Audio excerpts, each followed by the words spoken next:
Picture this. You're scrolling through your phone on a random Tuesday night, and you come across someone's name in your contacts. Someone you used to know. Maybe it was a college roommate who could dismantle any argument in under 30 seconds. Maybe a coworker who always seemed to see exactly where a project would collapse 2 months before anyone else even suspected a problem. Maybe just someone from your hometown who always felt a bit different, tuned into a frequency nobody else could really hear. You haven't spoken to them in years. You search their name online and find nothing recent. No LinkedIn updates, no Instagram activity, no opinions floating around anywhere. They've simply gone quiet. And the strange part is, they didn't fail in any obvious way. They didn't burn out publicly. Nobody tells cautionary stories about them at dinner tables. They just faded out slowly, like a tide pulling back from the shore. So where did they go? That's the question. And by the end of this, you might understand someone in your life a bit more clearly. Or maybe even recognize something about yourself. Let's begin with a pattern, because once you notice it, it becomes difficult to ignore. Think about someone who is genuinely, unusually intelligent. Not just academically smart, but people who think in systems, who naturally connect ideas others keep separate, who ask questions that make rooms uncomfortable because they go a layer deeper than what people are used to. In school, they might have been ahead. In their early adult years, they might have been driven, even intense in their ambition. Then something shifts in their 30s or 40s. The ambition doesn't disappear, it just turns inward. The same mental energy that once went into climbing social or professional ladders starts going somewhere else entirely. Into writing, into research, into building something private, into tending a garden, into projects that don't make immediate sense to anyone else. This isn't a new or rare phenomenon. In fact, it shows up repeatedly across history in people who ended up shaping entire fields of thought. Isaac Newton did some of his most important intellectual work during a period of isolation while the plague closed universities and forced him away from academic environments. Away from collaboration, away from social momentum, he spent extended time alone thinking, and later reflected on it as one of the most productive periods of his life. Ideas that would go on to reshape physics and mathematics emerged in that solitude. Henry David Thoreau left conventional society and lived for a time in relative isolation near Walden Pond. At the time, many considered it eccentric or even wasteful. Yet that withdrawal became the foundation for work that would influence philosophy and literature for generations. In the 20th century, writers like Thomas Pynchon produced highly regarded work, while remaining almost completely absent from public life. No interviews, no public appearances, no cultivated persona around the work itself, just the writing. J.D. Salinger, after publishing one of the most famous novels in American literature, stepped away from public attention and retreated into privacy, continuing to write but refusing the performance of visibility. The pattern appears again and again. At a certain point, some of the most capable minds reduce their public footprint. The question is whether this is something going wrong or something unfolding in a different direction entirely. Carl Jung had an idea that helps frame this, and it remains one of the more quietly influential concepts in psychology. He suggested that much of human behavior operates on inherited mental structures, shared assumptions, and cultural programming that we absorb long before we consciously question anything. People grow into frameworks of thinking that were largely formed by their environment, family expectations, and social norms. Most individuals, Jung argued, spend their lives operating within that inherited structure without ever fully stepping outside it. They adopt goals that feel personal, but are often deeply shaped by external reinforcement. They learn what to value, what to fear, what to pursue, and what to avoid based on collective reinforcement rather than independent discovery. This state can be thought of as identification with the collective, where the internal voice is heavily influenced by external expectations, often without the person realizing it. What tends to happen with highly reflective or deeply analytical individuals is that at some point, they begin to notice the structure itself. They start seeing the underlying assumptions behind common beliefs. They recognize how much of what passes as independent opinion is actually repetition. They observe how ambition is often shaped by anxiety and comparison rather than genuine desire. Once that recognition happens, it cannot really be unseen. Jung referred to the process of stepping out of that inherited programming as individuation, a gradual and often uncomfortable movement toward becoming more aligned with one's actual internal structure, rather than the social script one was handed. But there is a complication. Societies depend on predictability. They function smoothly when people broadly follow shared timelines, shared goals, and shared expectations. When someone starts diverging from that script, asking questions that don't have easy answers, or living in ways that don't match expected norms, friction begins to appear. That friction is not always loud or dramatic. It is often subtle. People are told they are too intense, too complicated, too analytical, not practical enough, not easy enough to work with. They might be passed over in professional environments, not because they lack ability, but because they are harder to categorize or manage within standard expectations. Over time, a calculation begins to form. For some individuals, the cost of continuous participation in that system starts to feel higher than the benefits it provides. And when that happens, withdrawal becomes a rational choice rather than an emotional collapse. There is also something less discussed, but equally important, what might be called translation exhaustion. When someone naturally thinks in layered systems, with multiple interacting variables and long chains of consequence, their internal thought process is often far more complex than what everyday conversation allows. But social interaction requires compression. Ideas must be simplified, flattened, made digestible. So they translate constantly. They take complex internal models and reduce them into short statements. They remove nuance because it confuses people or slows communication. They answer questions in simplified ways that don't fully represent what they actually think.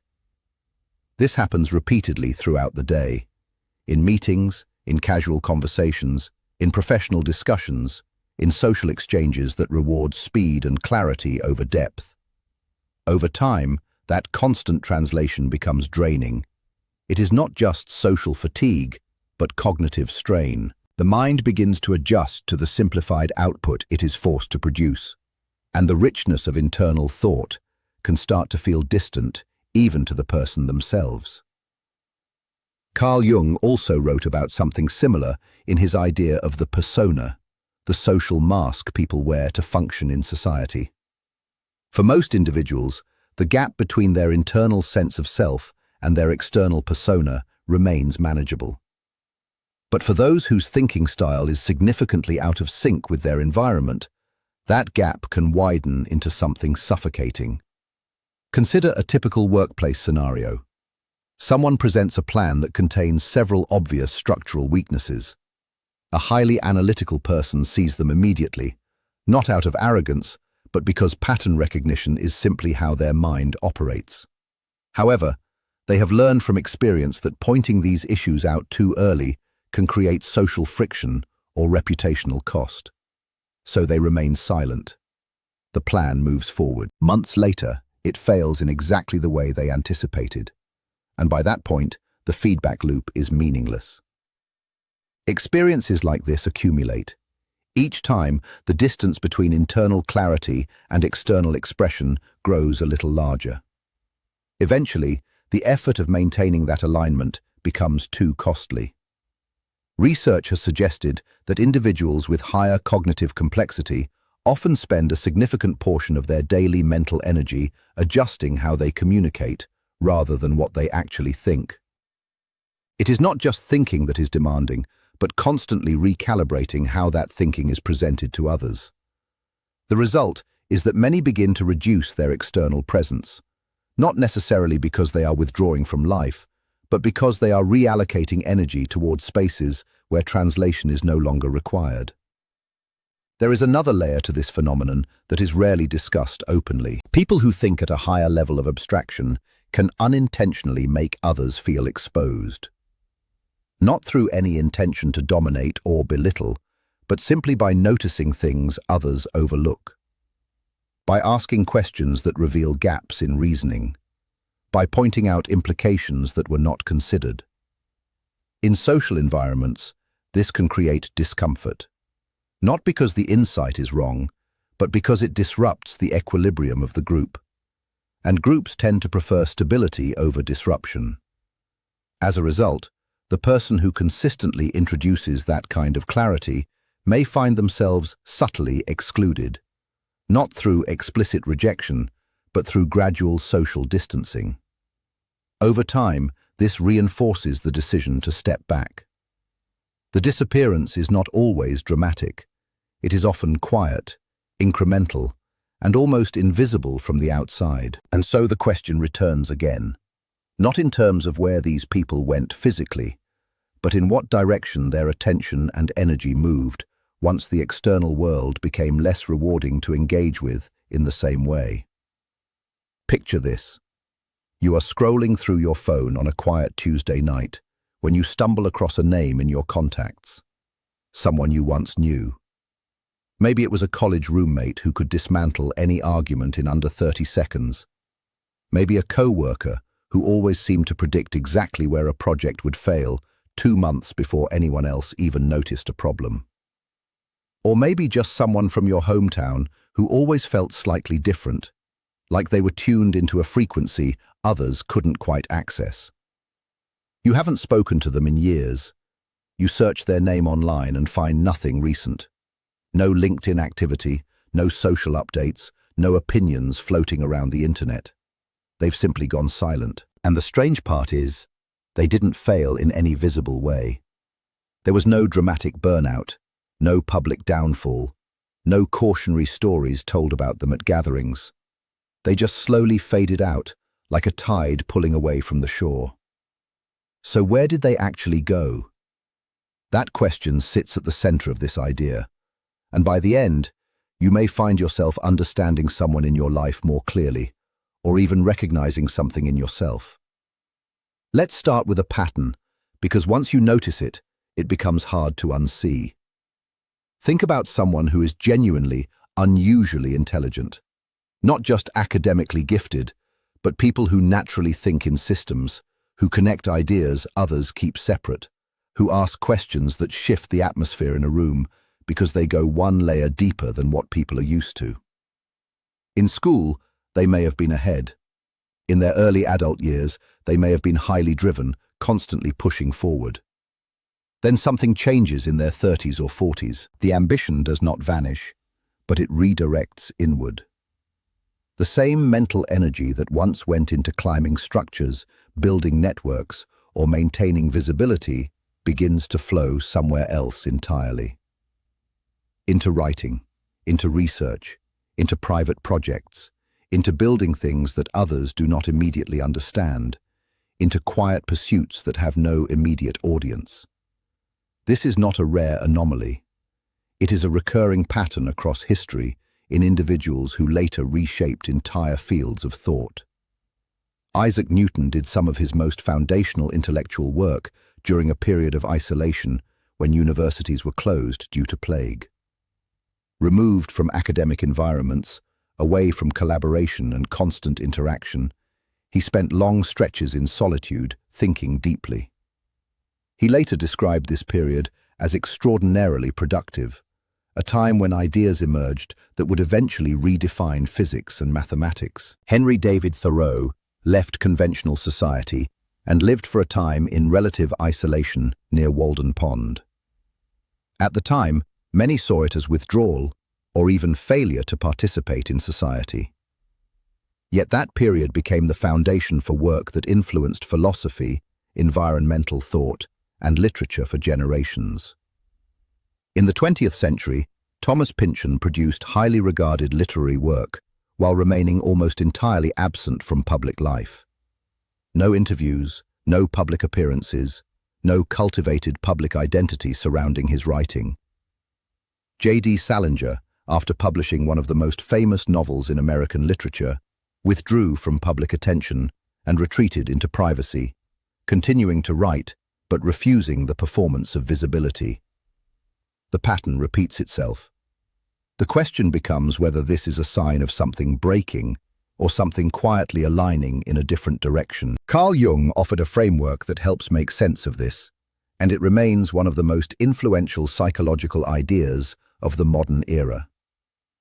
He suggested that much of human thought operates on inherited mental structures, shared assumptions, and cultural programming absorbed long before conscious awareness develops. People grow into frameworks shaped by environment, expectation, and repetition. Most individuals, Jung argued, spend their lives operating inside that inherited system without fully stepping outside it. They adopt goals that feel personal, but are often deeply shaped by external reinforcement. They learn what matters, what threatens them, what success looks like, and what failure means through collective influence rather than independent construction. This condition can be described as identification with the collective, where the internal sense of self is heavily shaped by external expectations, often without awareness of the process itself. What often happens with highly reflective or deeply analytical individuals is that at some point they begin to notice the structure itself. They start seeing the framework behind the assumptions. They recognize how much of what is presented as independent thought is actually repetition. They observe how ambition often reflects anxiety, comparison, or inherited expectation. Once that becomes visible, it cannot easily be unseen. Jung called the process of moving beyond this inherited structure individuation, a gradual and sometimes difficult process of becoming more aligned with one's internal reality rather than the external script. But there is a tension here. Societies depend on predictability. They function smoothly when people broadly follow shared expectations and timelines. When someone begins deviating from that script, asking questions without approved answers, or living outside expected norms, friction appears. That friction is rarely dramatic. It is usually subtle. People are labeled as difficult, overly analytical, unrealistic, not practical enough, or not easy to work with. In professional environments, they may be overlooked not due to lack of ability, but because they do not fit comfortably into familiar categories. Over time, a quiet calculation forms. For some individuals, the cost of continued participation begins to outweigh the perceived benefit. At that point, stepping back becomes less of an emotional collapse and more of a rational adjustment. Another dimension of this experience is something that can be described as translation exhaustion. When someone naturally thinks in layered systems with multiple interacting variables and long chains of consequence, their internal thought process often exceeds what everyday conversation can carry. Yet social interaction requires compression. Complex ideas must be reduced, simplified, flattened into something digestible. So they translate constantly. They take multidimensional thoughts and compress them into short statements. They remove nuance because it slows communication. They simplify explanations because depth can be misread as confusion or evasiveness. This happens repeatedly across meetings, conversations, and daily exchanges. Over time, this repeated compression becomes mentally draining. It is not only social fatigue, but cognitive strain. The mind begins adapting to its own simplified output, and the richness of internal thought can feel increasingly distant. Jung also describes something closely related through the concept of the persona, the social mask individuals wear to function in society. For most people, the gap between internal identity and external presentation remains manageable. But for those whose natural cognitive style diverges significantly from their environment, that gap can become suffocating. In a typical workplace setting, this becomes visible in small but repeated moments. Someone presents a plan that contains clear structural issues. A highly analytical person sees them immediately, not out of superiority, but because that is how their mind naturally processes systems. But they have learned from experience that pointing this out too early can create social friction or reputational cost. So they remain silent. The plan proceeds. Months later, it fails in the exact way they anticipated, and the feedback arrives too late to matter. This cycle repeats, and each repetition widens the distance between internal clarity and external expression. Research on cognitive load and workplace communication has suggested that individuals with high complexity thinking patterns often spend significant mental energy adjusting not what they think, but how they present what they think. The effort is not just intellectual, it is performative. As a result, many begin reducing their external engagement, not because they are withdrawing from thought or curiosity, but because they are redirecting energy toward spaces where translation is no longer constantly required. There is also another dynamic at play that is rarely acknowledged directly. People who think at high levels of abstraction can unintentionally create discomfort in others. Not through intention or arrogance, but simply by noticing patterns others miss, or by asking questions that reveal gaps in reasoning. In group settings, this can disrupt equilibrium, and groups tend to favor stability over disruption. So, instead of direct rejection, what often emerges is subtle distancing. The person becomes less included in informal discussions, less consulted in decision-making, less centered in social dynamics. Over time, this reinforces withdrawal. The exit is not always dramatic. It is gradual, almost invisible from the outside. This brings the question back again, not about physical disappearance, but about where attention and energy shift once external validation becomes less rewarding than internal focus. At this point, a reflection often emerges for the person experiencing this shift. A growing preference for solitude, not from despair, but from clarity. Conversations that once felt engaging begin to feel inefficient. Social performance starts to feel heavier than its value. Time alone becomes more structurally satisfying than time spent translating oneself. This does not automatically indicate pathology. In Jung's framework, it may instead indicate direction, a movement toward deeper alignment with internal structure, a need for more space in which thought can exist without compression. This does not require cutting off the world. It does not require isolation in the absolute sense. Jung himself maintained relationships, professional engagement, and a community. The key idea is conscious space, intentional separation from constant external demand in order to preserve internal clarity. The distinction matters. The question is not whether to withdraw entirely, but whether the withdrawal is intentional or accidental, whether it is generative or avoidant. History tends to show that many individuals whose work later becomes influential were not the most visible during their active periods. They were often the ones willing to reduce visibility long enough to develop ideas without constant interruption or adjustment to external expectations. Isaac Newton in isolation, Thoreau at Walden Pond, Jung working in his stone tower, all represent variations of this pattern. Visibility did not produce their most important work. Distance from it often did. Even widely recognized figures like Emily Dickinson, who wrote extensively while remaining largely within her home, or Harper Lee, who published a landmark novel and then retreated into quiet life, or Stanley Kubrick, who worked with extreme privacy and control, reflect the same underlying dynamic. Their influence was not dependent on constant presence. At some point, a question naturally turns inward. Whether any of this feels familiar, whether there has been a gradual shift away from conversations that once felt necessary. Whether silence has started to feel less like absence and more like relief. Whether deep focus has begun to feel more alive than social interaction. If so, the interpretation is not fixed. It does not automatically point toward isolation or disengagement. It may simply indicate a mismatch between cognitive depth and social environment. There is a difference between disappearing and redirecting, between avoidance and construction, between retreat and concentration. Jung's perspective would suggest that what matters is not the reduction of external presence itself, but the intention behind it.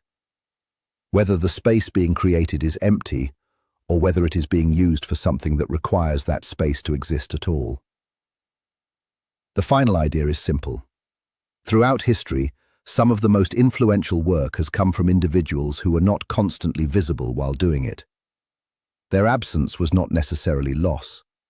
It was often the condition that allowed depth to form. So if there is a pull toward quieter focus, toward fewer but deeper engagements, toward a life with more internal room, it does not have to be interpreted as disappearance. It can also be understood as a shift in where attention is being invested. Not away from life, but toward a different density of it.